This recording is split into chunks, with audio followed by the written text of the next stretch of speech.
the texts horizontally. I give this as an assignment to my students all the time. I give them I say, take the resurrection accounts. What really happened at the resurrection? Depends which author you read. And so I have them list what happens in Matthew, what happens in Mark, what happens in Luke, what happens in John, and compare the list. And it's actually quite striking when you do this with the resurrection narratives. Because, well, who is it that goes to the tomb? Is it Mary Magdalene by herself or Mary with other women? If other women, how many other women? And what are their names? It depends which gospel you read. What do they find there? Is the stone rolled away already or is it not rolled away already? Depends which gospel you read. Who do they see there? Do they see a man there as in Mark? Do they see two men there as in Luke? Or do they see an angel as in Matthew? Depends which gospel you read. What are they told? Are they told to tell the disciples to meet Jesus in Galilee, or are they told to tell the disciples to stay in Jerusalem? Do they go tell the disciples? It depends whether you read Mark or whether you read Matthew and Luke. If they do tell the disciples, what do the disciples do? Do they go to Galilee, or do they stay in Jerusalem? It depends which gospel you read. I mean, you just go down the line, and it's different. And that's what you get if you read these stories against each other.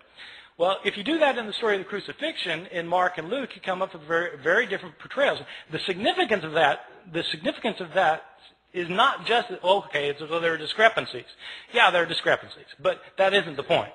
The point is that if you want to know what Mark has to say, you have to read Mark and not pretend he's saying the same thing as Luke, because they're different. And so Mark has to stand on its own as a literary production. In Mark's gospel, when Jesus is being crucified, in fact, it's a very gripping scene. In Mark's gospel, Jesus doesn't say anything while he's being led to the place of crucifixion. While he's being crucified, he's completely silent. When he's hanging on the cross, he's mocked by the Jewish leaders, by the people who are passing by in front of him. He's mocked by both robbers in Mark's gospel. Jesus doesn't say anything until the end. In Mark's gospel, at the end, he cries out, Eloi, Eloi, lama sabachthani, my God, why have you forsaken me? And he dies. That's it. That's Mark. It's very powerful and gripping. But people don't realize that this, because people think Jesus said all sorts of other things on the cross. Well, why do they think that? Because they've read Matthew, and they've read Luke, and they've read John, and they end up with the 7 last words of the dying Jesus, which are found in not one of the Gospels, but by smashing all of the Gospels together into one big Gospel. Now, it's perfectly legitimate to do that if you want to do that. If you want to read the Gospels and smash them all together so they're all right and they're all saying the same thing, but you have to realize that if you're doing that, you're writing your own Gospel. And you're making it say something that's different from any of the Gospels of the New Testament. Okay, so I mean that's the effect of doing that. In Luke's gospel, Jesus is not silent.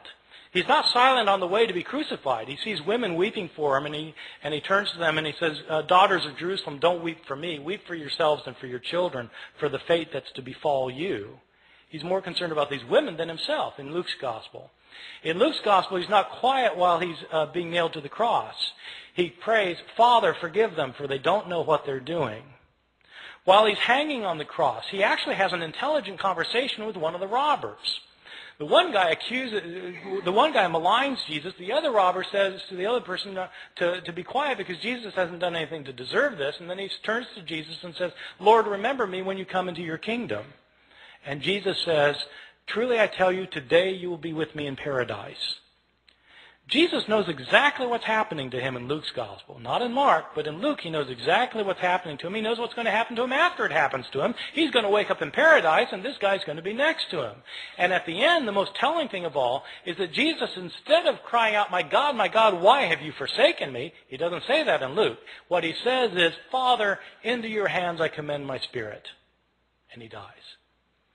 In Luke's gospel, Jesus is completely in control of the situation. He knows what's going on. He knows why it's going on, unlike Mark, where he seems to be in doubt. This verse about "Father, forgive them, for they don't know what they're doing" is a very interesting verse. In early Christianity, this verse was interpreted not as a prayer of forgiveness for the Romans who were crucifying him. It was interpreted as a prayer for the Jews who had turn Jesus over to the authorities. Jesus is asking for forgiveness for the Jewish people in the interpretation of the early Christian interpreters of the passage. That makes it striking that in some manuscripts from the early years, this prayer is omitted by some scribes.